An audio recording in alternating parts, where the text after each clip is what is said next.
Time for the fanatic I gotta stand by, make sure don't the Flyers Broadcast Network. Here's Jason Martinez, Brian Smith, and Chris Terrian. That's right. It is Flyers game day. You got the Flyers. You got the Islanders tonight. The push for the playoffs continues, and actually against a team that is pushing against you. Flyers, Islanders tonight. And where we start tonight, Bundy, is here. Jamie Drysdale returns to the lineup. It's been a while since he played.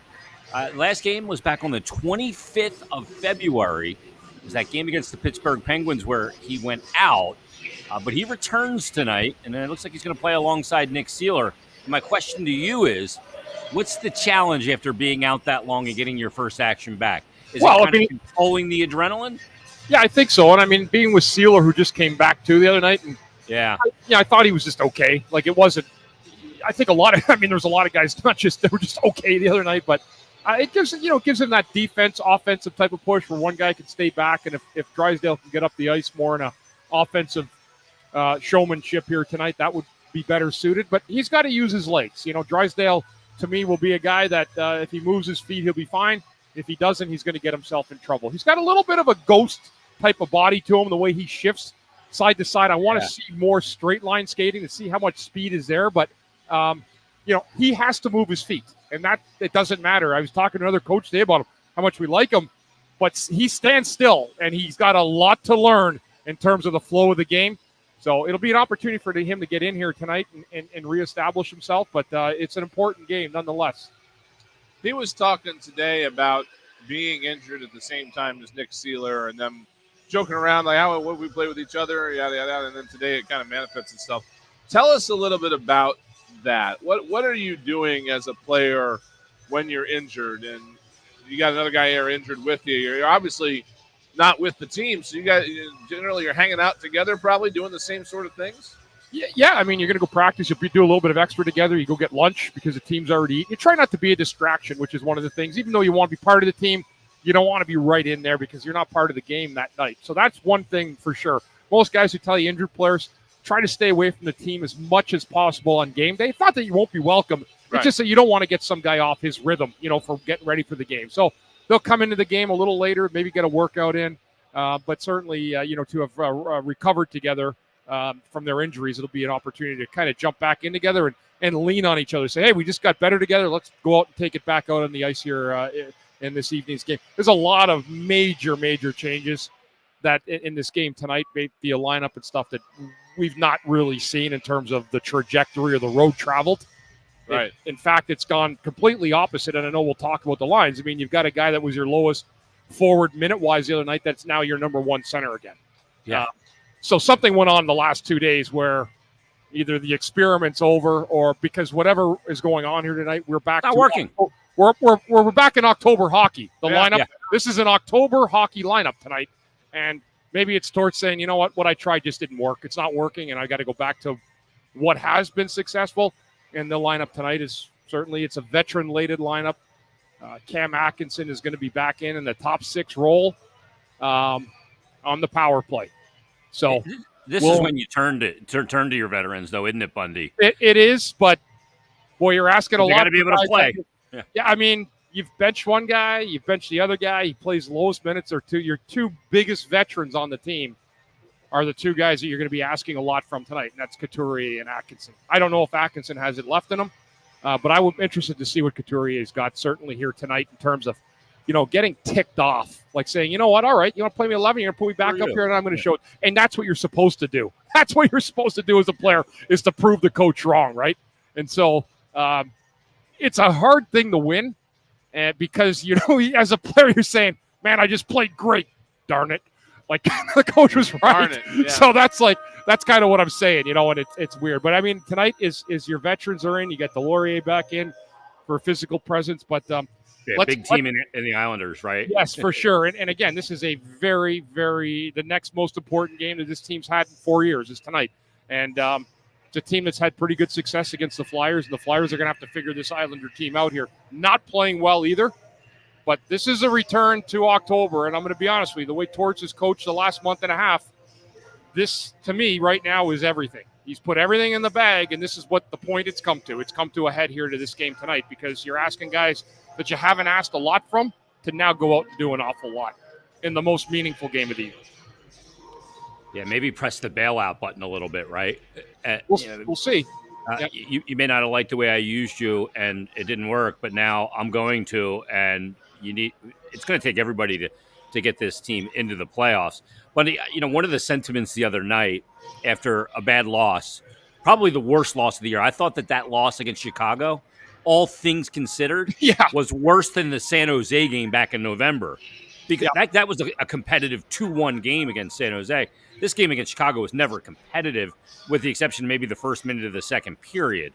The game against Chicago, it was ugly. It was disgusting. The worst game of the year. Yeah, and given the situation, you go, that's hard to swallow. And I see a lot of the sentiment from fans. Well, if they can't win that game or they don't deserve to make the playoffs, I'd rather them not. I say, baloney. I go, first of all, the playoffs are determined by 82 games. And second of all, there's still a ton to be gained by getting into the playoffs. Big time. Absolutely. I mean, that's why I feel a little ticked off about that game. I mean, it was disgusting. Too. I was pissed off. I mean, I really was. I left here and, was excited. I picked the right score of the game, but the wrong side. 5-1 Flyers. And, I mean, the only thing I learned out of that, Jason, is that you have to pay attention to the Chicago Blackhawks with one of their last trips to Pennsylvania every spring. Yeah. That's all I got to tell you. They have ruined the Penguins of your last year's ship, set the whole dynamic differently, and then with the Flyers, they forced the Flyers to play an absolute must. There's be another must-win game in here. If the Flyers win the other night, you got a little bit of that piano off your back. Yeah. But no, it's on full board tonight. You got two guys playing the keys. So that's what they got dealt now. You were talking about guys maybe coming in playing angry, yada yada yada. I feel like another guy that's going to be in that role is Joel Farabee because he gets I guess you could call it demoted. He's going to play with Scott Lawton and Nick Delorier, it looks like, and it was interesting. He stayed out a real long time today, just shooting, and you could tell that he didn't think that.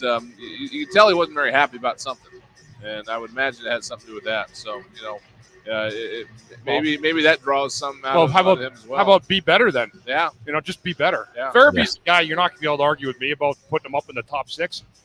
Too many turnovers the other night. Making plays that you can't make if you're Joel Farabee. There's casual. He knows the blueprint for his game now, and he was awful the other night. And you know what? That's a guy you take and you move him to the third line or demote him until he gets his act back together. He could be a good player, but he can't. He's got to play the same way every night. Listen, it took Konechny like 6 years. Yeah. When you really look at it. We're going to be totally honest here. I mean, people were saying, does Konechny even have the brains to play? He does, but it took a while before you got him out of a lot of bad habits. Yeah, and out of some of the distraction in his game. Well, he was too easily distracted by getting caught up with the yapping and all that stuff. Yes. I think part of it, he had to mature in that way. And for Farabee, good couple of shifts in this game, buddy. He can move right up in the lineup in the first period of this game if he shows some jump. That's the first thing. It'll be interesting to see how Torts coaches this game tonight. It really will. I agree. I'm going to be keeping a very, very close eye on how he shifts this around because again, is this for real? Are you really going to go with this, or is it just an eye test to the Islanders or people around? That you're throwing out like some fumes, but there's not a whole lot of real usage matters. That's what I'm saying. Like, right. Like, oh, great, he's on the first line with those guys. Yeah, but he can still play 11 minutes. He starts with that line, and he never sees him again. So again, I don't know that that's the case. I hope not, but it might be. I've said this to Torts to his face, Bundy. I don't care what you guys say about players. I care about how you use. I look at how you use them. That tells me how I know you feel about them. I don't care what you say. Yeah, usage is what matters. Yeah, but I mean, again, the way that things have gone, and it'll be interesting tonight. And again, just to see how Torts coaches this game tonight, because the trajectory of how he's coached the last month does not add up and equal to this game tonight. Yeah, for sure. Let's take our first time out. We'll come back. It's a huge night here at Wells Fargo. There's no other way to describe it. It's a biggie. Let's take our first time out on Flyers Game Day. We're back after this on the BetRivers.com Flyers Broadcast Network.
games that the Flyers need to get the points out of here. Not necessarily because it keeps them away from the Islanders, although that is nice, but just because they need 2 points, Bundy. They desperately need 2 points. Losing 2 games, to Montreal and obviously Chicago sets them back. And again, even a point is okay in any game you play, but this is tonight. I mean, just looking at where the standings are, I know the Flyers still have a schedule that looks favorable to them, but if you can't beat the bad teams anyway, it doesn't matter. Right. So that's why this game kind of is in the middle. It kind of splits hairs a little bit from where you got, because you got 2 teams, again, non-playoff teams, end of the week, Buffalo and Columbus. So tonight you want to build momentum. You don't want to go sit on 3 days in a row where you're off for the last break of your year to get rested, get maybe one good practice day in. That's why tonight is pivotal. And then you got a team, crawling up your backside in the Islanders, who, again, I don't know if they know who they are this year, if the ship has sailed from the team they were a couple of years ago, but this is a team that's been better against this Flyers team over the last few years, and they're going to have to be ready here tonight to play against the Islanders because, quite frankly, the Islanders' offensive players, even though they've had a terrible time scoring goals, scare me more when I look at the offense on the Flyers side. They've had, Horvat and Barzal and Lee and Brock Nelson, all guys have had success. I don't know if there's the same story goes the other way towards the Islanders from Flyers players, but this is a massive game, Jason. There's no doubt about it, and it will tell the biggest story for what's to come the rest of this year. This is the game that'll set up the rest of the season. And it's a must-win. It really is. I mean, we had talked about that stretch they had against the playoff teams, and you get 6 points out of that stretch, you're probably in a good spot. But that was predicated on taking care of business here on the back end. Yeah, at least maybe a 600 points percentage against these teams, if not better than that. And so to start it off with 2 losses, now that's put you right back into a spot like if you lost the whole run. That's exactly right. That's exactly right. And you know what?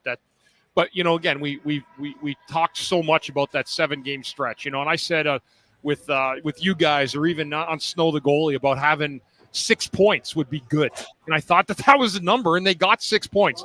I didn't think they were going to lose to the Blackhawks and the Canadiens. I thought they'd get a point, because every point's critical right now. But this is why the win here today, you could kind of see the Islanders hanging out the back window. And if you win here today, you'll certainly have one hand slip off that glass for them. That's why it's so huge. Yeah, the 6 points would have been good if you put those points in the bank with Montreal and Chicago, but you don't get any. That just goes to show you, this time of year, you can't put any points. You can't assume that you're going to get any of them. Bundy, John Tortorella talked about Travis Sanheim and Cam York and the amount of minutes he's played those guys. Obviously, the Walker deal has raised their importance of being on the ice for this team when you had some young guys in Adder and Ginning in the lineup and Ristolainen still being out, and Drysdale was out, and Drysdale and Sealer together tonight. But let me ask you about what's more detrimental to a player? Is it the physical exhaustion? Is it the mental, emotional exhaustion? Which one is harder to overcome? One day off isn't going to fix it. Yeah. This time of year. Well, the mental one for me would have been probably a little bit easier this time of year. Again, I look at different scenarios. I'd always been in a good playoff team position by this time. We were playing out a stretch and we're getting ready for the playoffs. So that matters when you talk about that. Physically, you get tired this time of year. And when you lose games, you become more physically tired. I expect guys to bounce back after a loss. You're going to go home and you'll be like, man, that was awful tonight. We didn't play good. We needed the win. And that's going to go through your head. But really, this time of year, the way that they've looked gassed. I mean, the last 2 games in particular was all one and done. Everything in the offensive zone. There was no great secondary chances, maybe once or twice, but nothing sustained. And when you look at the Flyers, how they played this year, that's what they've been. They've been diligent. They've been relentless, getting to pucks, working hard, second chance opportunities. And even against Chicago the other night, they made a goalie the other night look like like Patrick Waugh. Yeah, and so Primo. Well, him too. Primo we've seen before, but the other goal, Soderblom. Right. I mean, his numbers were just embarrassingly awful. Yeah, and so, and the Flyers made him look just like a genius. So there's a lot has to happen here tonight, and they're going to have to really go to war with Sorokin in front of that net tonight. There's also the other kind of unwritten thing, I guess, about energy and all that, and that's just the adrenaline that comes with getting to the playoffs. I mean, you get to the playoffs, and playoffs are exhausting. Especially the first round, you're playing every other night. Sometimes you have a back-to-back depending on the situation, and there's the travel and all that. But the adrenaline of the playoffs kind of carries you through it. And I guess as a player, when you're going into games like these last two, where it hasn't been against the top opponent, you got to find a way to manufacture that anyway. No doubt. And that's, there's a lot of other tired teams. I mean, look at the Islanders. Look at their They're schedule. gassed too. They're totally gassed. They can't score goals. I mean, they're almost like a. But again, there's a lot of teams like that. And then there's teams that will score at certain times. But the Islanders, I mean, this is probably going to be a low-scoring game tonight. Probably going to be tight all the way through, is my guess. And it's going to come down to an ever-important goal. This will probably be low-scoring. But the Islanders, Jason, as you just said, they're very much like the Flyers, the way they are right now. Yeah, I heard Fried say it on 32 Thoughts. It's kind of like a tortoise race here for the playoffs.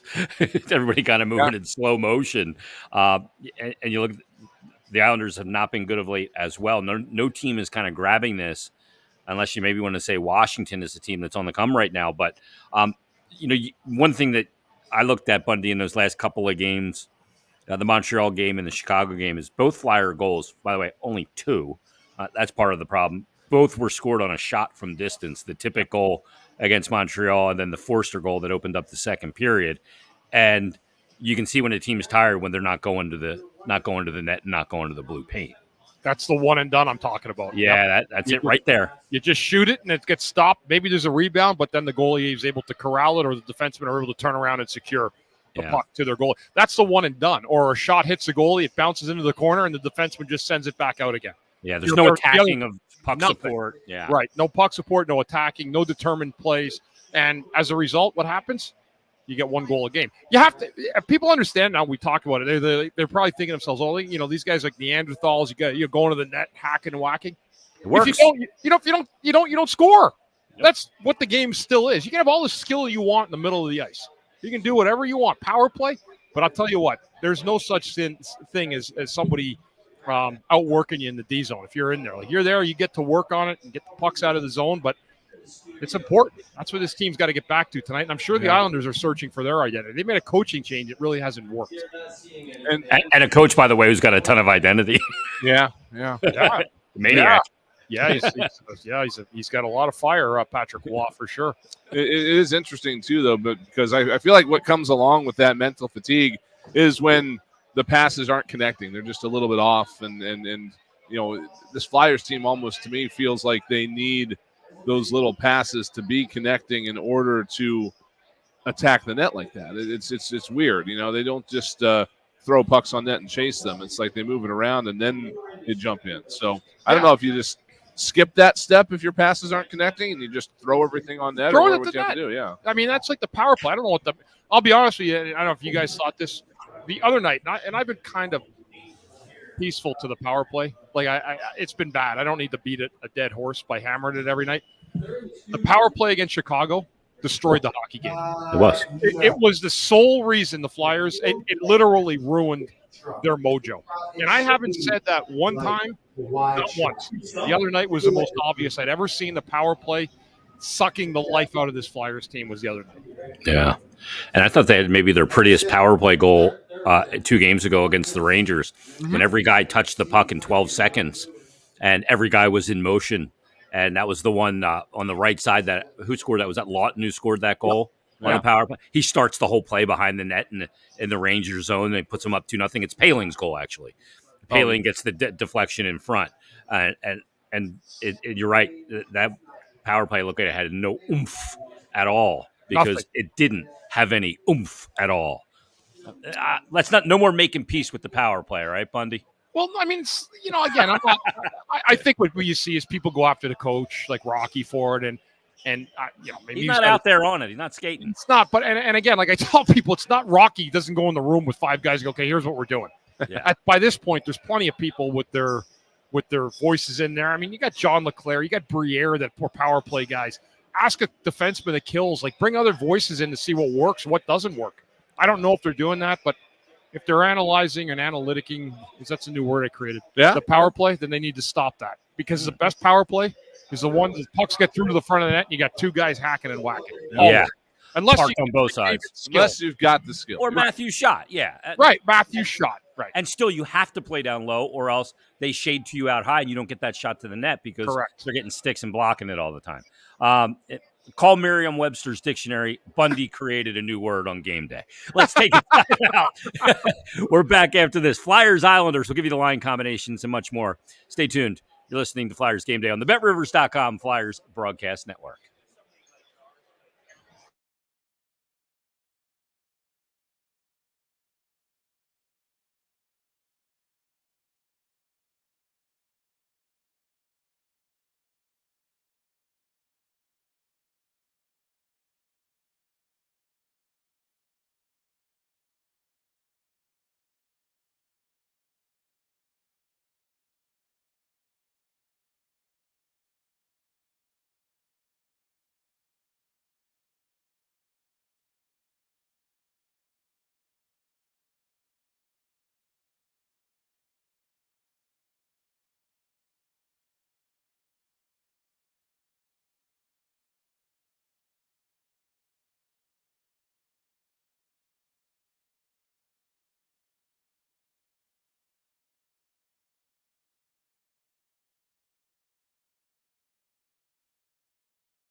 They'll be the perfect fit. End of the return.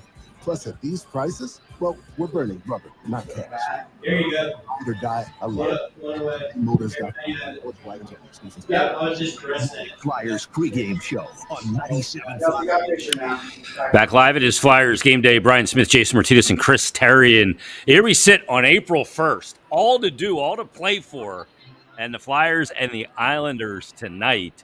And no more analyticing. Let's get to the line combinations here. No analyticing. Analyticing. That's classic. What's the expected goals tonight, Bundy? That's my favorite. You guys get me going. You want to start me up and fire me up and make me crazy? Just bring up the word expected goals. I said it to Smitty every once in a while. I go, well, the Flyers have more expected goals than whoever. And he goes, expected by who? And I go, that's a good point. I know some guy sat in his basement. Like, you know what? I'm going to create this, and I'm going to get a job in the NHL. Yeah. That's exactly what happened. Yeah, you're right. Let's get to the the line combinations tonight. As Bundy mentioned right off the hop tonight, Couturier going to center Tyson Forster and Travis Konechny. And I think it's an interesting combination, Al. Because you have Couturier can win you some faceoffs, get you some offensive zone possession. I would look maybe for some offensive starts for that line. But Konechny kind of to be the water bug on the wing. And to me, you got to be teeing up Tyson Forster to shoot the pill. Yeah, he's been hot lately. Great shot he possesses. And Konechny, I'd like to see him buzzing a little bit more too. Yeah. But Couturier, really, this to me is about him tonight. Getting on that line in the start will probably dictate a lot of how the game goes. Not just one shift. He's going to get several shifts to see how it goes. And we'll keep an eye on how the pace of this game is. It's going to be interesting, but that's I'm fine with that. I think Coots deserves that opportunity, and I hope he takes advantage of it. Frost is going to play with Owen Tippett and Cam Atkinson, and this is really this is kind of the risk move for John Tortorella. No Brink in the lineup, no Gurianov in the lineup, no Ule Lexell in the lineup. He opts to bring Atkinson back in to get a veteran back in there. And Smitty, that's kind of like the big question mark of the game. Yeah, I mean, whenever you have a situation where you go to morning skate and you see what's going on and you're like, oh, wow, look at this. Yeah. You know that it's that's a shakeup. And I don't know, like you said, maybe that's what this team needs right now is a little bit of a shakeup. But again, he does have some options here, right? If Atkinson doesn't work out, very quickly you can put Farabee back up there. We'll see how it goes, but that's a grouping there that I'm not sure we've seen it together this year, so it'll be you got a good look at it. The lines are programmed in a certain way to be shifted, if need be. Yep. Like you got everything in there, so if something's not working, you can move like Brian said. You can put Cates up to center, or move someone back, move Lawton up if you think Coots isn't getting it done. Atkinson's the biggest question mark for me. I don't think there's any game that he'd be better than Brinken at this point, but maybe Torts gave him like the Rudy speech and away he goes, and who knows? Like I'm not saying, like he's all fired up and ready to roll tonight. I don't know. There was some kind of meeting today. We know that between Atkinson and Torts. No, just the whole team. Oh, okay. And he wouldn't divulge obviously what was said. He never will, but it was significant enough that he brought it up in the press conference this morning. Yeah, I'm not going to tell you what I said, but yeah, he brought it up multiple times. Yeah. Set it and forget it's back together. They didn't set it and forget it because they broke it up for a while, but that's Paling, Hathaway, and Noah Cates. And then Lawton will center Nick Delarier and Joel Farabee. And I agree with both you guys. I think that Farabee-Atkinson swap-a-rooney could happen at any time in this game, pending how it goes for both of those players. If Atkinson doesn't seem to have some jump and Farabee does, he's going right up to that second line, I would imagine, in short order. There's no doubt about it. I mean, this is going to be it's going to be a moving target all night long because this is the kind of game you got to coach to win every single shift. It's that important. And, it's a game that you can kind of put another team out of the four in the rear view that are kind of in the challenge. You can really separate yourself. If not, you're going to give the Islanders life, and they're going to come out of here feeling good about themselves. That's why this is so important. I mean, really, for them, this is their season, is it not? This is it. This is why season. They thought they'd do better with Waugh coming in there. It hasn't happened. They can salvage a lot with a win here tonight because they do still believe. And the Flyers, rightly so, should still believe as well, too. They're in the driver's seat. No question. York and Sandheim together. Sealer and Drysdale makes his return. Zamula and Eric Johnson. Sam Ersing gets the start. And it'll be Semyon Varlamov. They're not going with Sorokin, who lost 7 straight games. But stay tuned. Tim Saunders, Todd Fedoruk. They're back with the countdown to face-off, followed by all the first period action between the Flyers and Islanders on the BetRivers.com Flyers Broadcast Network.